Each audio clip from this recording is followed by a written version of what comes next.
Hello guys! Welcome back to my channel. Today, i-share ni Ate Apple yung mga comment niya tungkol sa pagpapaputi ng balat kasi marami po nag-comment sa akin na parang bitin daw po sila sa pag-share ko sa inyo sa pagbablog ko sa part 1. Ito po part 2 na. I-share ko po yung buong detalye ng pagpapaputi po ng balat na ginawa ko. Yung everyday routine ko pong ginagawa. Ito po ay yung Kojic. Kasi po, yung aking Kojisan, talagang nakakaputi po siya ng balat. Pero, ito po kasi, mas mura. Parang sa ngayon, itong buwan pong to, itong week na to, medyo kailangan tipid-tipid. Sakto naubos yung aking Kojisan. Sabi ng mister ko, may nagbebenta sa kanila ng scrap na Kojic din. Pero, mas effective din daw po to. Kaya 1 week ko na po siyang ginagamit. Parang nasa 120 po to yung gantong kadami na scrap po ng Kojic. Tapos po, ito po, isasabon ko po muna. Siyempre po, araw-araw naman po tayo naliligo. Kaya ito po ang pansabon po natin. Kung ano po yung Kojic soap po ninyo, ito po yung sa amin, yung scrap para mas mura-mura. Kasi, 4 po kami, tapos yun, masyado pong, alam nyo na, tipid. Tapos po, ito po, 100 pesos. Ito po, marami nagtanong kung saan ko po siya nabili. Sa Watson ko po siya nabili, 100 pesos. Ilang ml ba to? Kasi malaki na po siya, tapos siksik po yung laman. 350 ml. Ayan po, 350 ml. Tapos, ang ano po niya, amoy orange po siya. Tapos, mas salty po. Di ba turo ko po sa inyo yung sugar? Ito naman po, parang salty po siya na pwede po siyang pang-scrub kasi nakalagay po dito. Nakalagay po kasi dito, spa salt. Ayan po. Bonnie. Kasi medyo natanggal na po yung iba kasi nababasa po to sa shower kaya ayan po, natanggal na yung ibang level niya.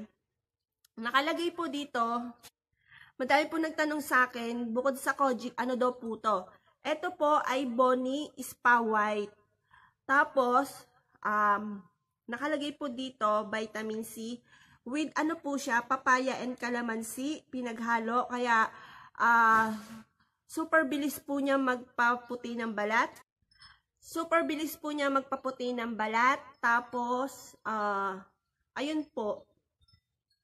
I-scrub ko lang po siya. Diyan po habang nabula po sa atin, ito habang sinasabon po natin tong Kojic sa ating balat, di nasabon na po natin yung buong katawan po natin.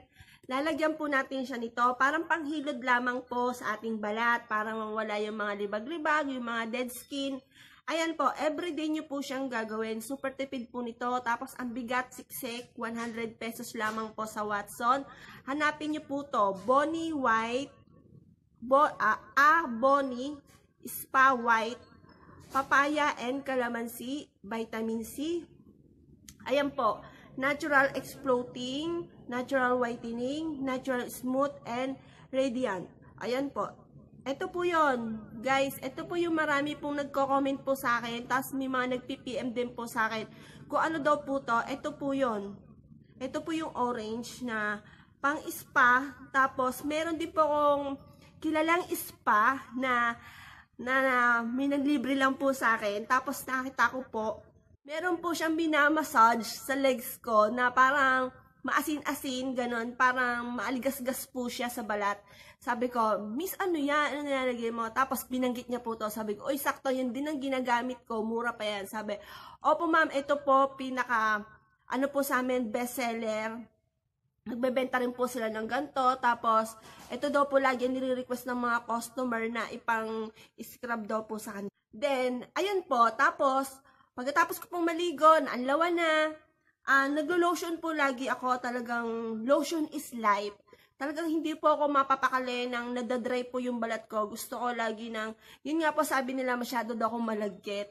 Pero tingin ko, kaya po, dagdag puti ko din dahil din po doon sa paglo-lotion ko. Jergens po ginagamit ko. Dati po, ang ginamit ko ay skin white. Pero parang, alam niyo po yung sinaunang skin white, ano po siya, ganito po yung lalagyan niya. Ngayon po, di ba, nag-iba na yung Skin White. Hindi na po siya ganito. Kasi po dati ganito po yung mga binibil ko Skin White, malalaki po siyang ganyan. Kasi mura lang po siya. Tapos, nagbago po siya ng packaging. Tapos, ano po siya, parang para sa akin, nag-iba din yung timpla. Kasi, gusto ko kasi sa lotion yung sticky. Malagkit po siya sa balat.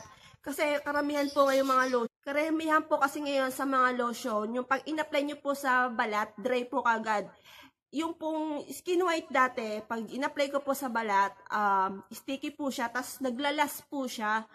Ayun po, kaya, pero nagbago po ako ng lotion kasi nagbago yung kanilang lalagyan, tas nagbago din yung timpla. Para sa akin po, nagbago din. Kaya naghanap po ako ng parang yung kapares ng dati kong nabibili na sticky po yung lotion.